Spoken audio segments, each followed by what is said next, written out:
Health checkup. It's one of the easiest ways to see how well things are actually functioning under the surface. Because you can look at the economy numbers, you can look at the population data, you can look at the political outcomes, but infrastructure tells you something more direct. How much strain is the system? There's a line that I came across while doing the research for this that stuck with me. When infrastructure is strong, it's easy not to notice. Things just work. Water flows, lights turn on, traffic moves, information travels. Welcome to my channel, Not in Kansas Anymore, where we focus on policy over politics. If you like this kind of nonpartisan, common sense talk, feel free to share the video, like the video, subscribe to the channel. And as always, there's a full PDF of the policy in the description below. The last two videos were about what infrastructure is and why it becomes a problem when it starts to fall behind. Now we got to take the next step. What it actually means for a country. There's a reason infrastructure is often used as kind of a background signal for how a country is performing. It doesn't just describe what exists. It doesn't just reveal how different systems are actually holding together under pressure. Because unlike economic reports or political data, infrastructure doesn't measure outcomes after the fact. It shows the stress in real time, not in some abstract number. How reliably the systems continue to function when demands increase. That's what makes it different from other indicators. It's not what about a country says it can do. It's about what still works when everything is being used all at once. The important part is that infrastructure regularly fails suddenly. It weakens gradually in ways that are easy to normalize. Small disruptions don't feel like system failure. They get a workaround. They get postponed. They get accepted as temporary.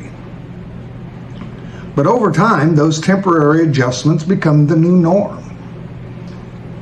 And that's where the real shift happens, because the system still looks functional on the surface,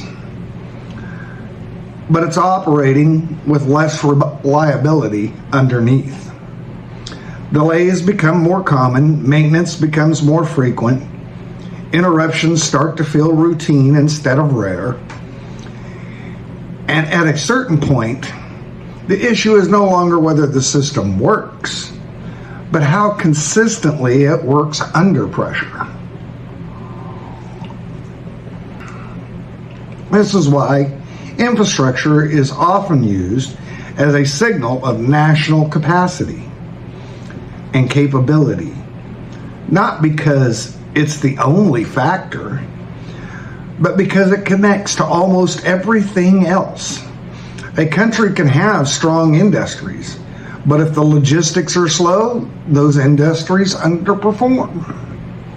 A country can have advanced technologies, but if the power grid or the communication systems are unstable, that advantage is weakened. Infrastructure sits underneath all of it. It doesn't replace economic strength or innovation, but it does determine how effective those things actually function in practice. There's also a deeper layer to this idea.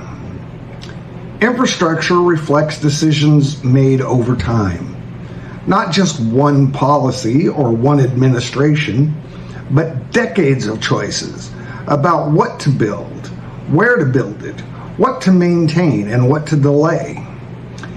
And those decisions accumulate. over time, quietly at first, and then visibly. A road network that was adequate for a smaller population becomes strained.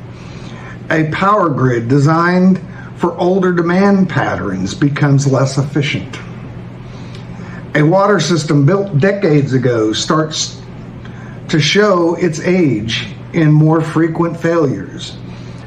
None of this happens overnight. It builds. And that's why infrastructure is often described as a lagging indicator. It doesn't show you what a country is planning.